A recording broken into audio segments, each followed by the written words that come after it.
میں اصل میں علماء کے اقوال بھی آپ کو بتا دوں کہ وہ ایسا صرف اہل حدیثوں کو بدنام کرتے ہیں نا کہ لوگ شرک بول دیے شرک بول دیے. ارے بھائی کتنے لوگوں نے شرک کہا ہے, ہم آپ کو دکھا دیتے نا کہ اور لوگوں نے بھی اس کو شرک کہا. تھوڑا سا بہت کم موقع ملتا ہے کہ ہماری یہ وضاحتیں لوگوں کے سامنے آ سکے.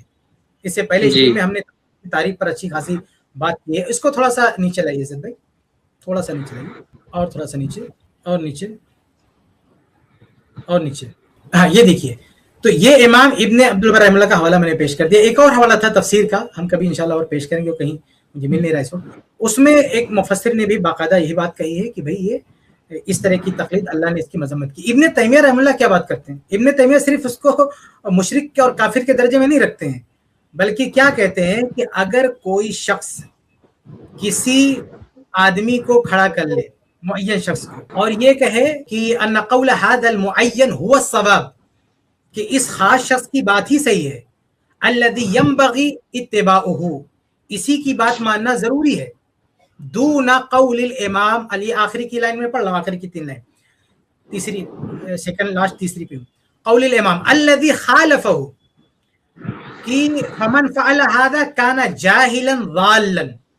بلکہ ابن تیمیہ کہتے ہیں کہ جو اس طرح کی بات کہے گا وہ جاہل ہے, گمراہ ہے, بل قد یکون کافرا, بلکہ وہ کافر ہو جائے گا. فإنه متى اعتقد أنه يجب على الناس اتباع واحد بعينه من هؤلاء الأئمة, کیونکہ اگر کوئی شخص یہ مان لے کہ کسی ایک ہی کی ماننا ہے, یعنی اتنے سارے ائمہ میں سے کسی ایک کی ماننا, دون الامام الاخر, دوسرے کی بات نہیں ماننی ہے, فإنه يجب أن يستتاب, تو لازم ہے کہ اس سے توبہ کرائی جائے. فإن تاب, توبہ کرے ٹھیک ہے, وإلا قتل, ورنہ اس کو قتل کر دیا جائے کیونکہ مرتد ہو چکا.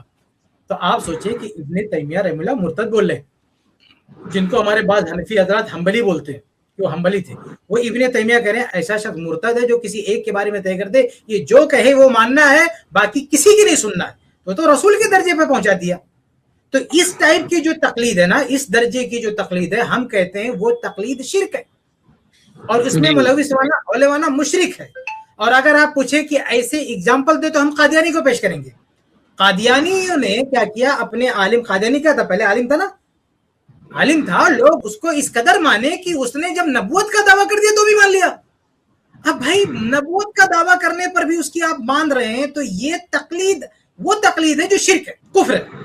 تو سارے قادیانی کو اس درجے میں مان رہے ہیں کہ اس نے جب نبوت کا دعویٰ کر دیا تو بھی مانا جائے گا, تو ان کے کافر ہونے میں, ہماری نظر میں کافر مشرک ہونے میں ذرہ برابر شک نہیں ہے. یہ تقلید ہے جس نے ان کو شرک کفر تک پہنچائے. السلام علیکم ورحمۃ اللہ وبرکاتہ.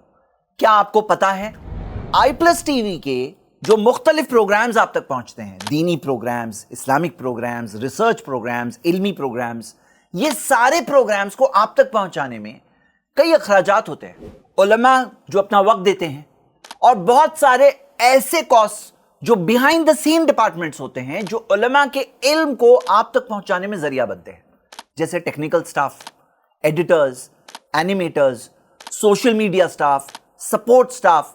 ٹیکنالوجی کا بھی کاسٹ ہوتا ہے, premises cost, travelling cost, equipment. ایک پروفیشنل اسٹوڈیو کو مینج کرنے میں, ایک ٹیم کو مینج کرنے میں بہت سارے کاسٹ ہوتے ہیں. میں آپ کو بھی ابھارتا ہوں کہ آپ بھی اس کام میں ضرور سپورٹ کریں, آئی پلس ٹی وی میں اپنا تعاون ضرور پیش کریں. جزاک اللہ خیر, والسلام علیکم.